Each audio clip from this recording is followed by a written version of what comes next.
જય શ્રી રામ મિત્રો, સ્વાગત છે તમારું મોટા વ્લોગમાં।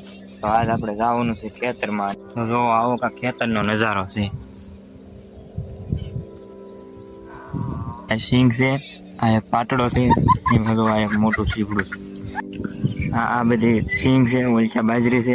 હાલો આગળ તમને દેખાડું, જોતા રહીજો આમનો વ્લોગ। હું ઘણા દિવસથી નહોતો ગયો, મેં આજ મન થઈ ગયું હાલો ટાટા નથી વાડીમાં આટો મારતા આવી।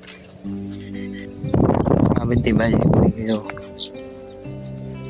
હવે તમે કહો કે આમાં આપણે કેમ રહી લેવું? આ જો બધી બાજરી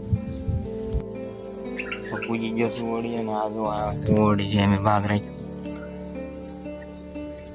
અહીંયા છે તુરિયા વીણી લીધા। હવે થોડીક પાલોરી વીણવાની।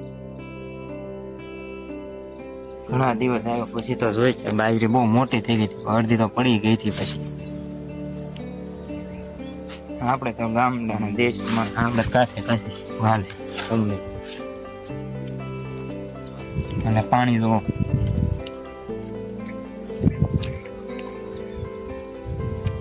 હવે કામ થઈ ગયું છે, તુરી વીણી લીધી, ભાગવાનું છે। અને એક કેડીનો રસ્તો પસાર કરવો એટલે એ બહુ મુશ્કેલ કામ। તો આપણે સિંગુ જોવાનું છે કે સિંગુ આવી ગઈ કે નહીં, તો એક ઠેકાણે ખેંચતે આપણે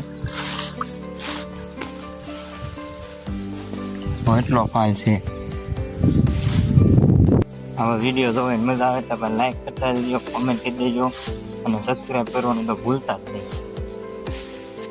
ઘણાને એમ થતું છે કે આ હારો નવીરો વિડીયો બનાવે ને આવું જ કર્યા કરે, અને નવીરો નથી હાવ હારો વાંચવાનું કરતો જાઉં છું। એટલે હાલ થોડુંક વાતાવરણ સારું છે એટલે આપણે વાડીમાં આવી ગયા હતા, થોડીક સિંગો કઈ લીધી। હવે પાતળામાં જોતું જાઉં, નકર સીધે હાલ્યા જાવ। બે ત્રણ મકાઈ જડી તો એટલી સિંગ છે। હવે આમને વરસાદ રહે તો સારું છે, તો પાક જેવો તેવો લેવાય જાય, નકર તો બધું હવે પૂરું થઈ ગયું। આટલી મકાઈ છે। ખાસ વાત તો એ છે કે તમને વિડીયો જોવાની મજા આવે, લાઈક શેર અને સબસ્ક્રાઈબ કરવાનું ભૂલતા નહીં। તો હાલો આપણે મળીએ આવતા વ્લોગમાં। જય શ્રી રામ।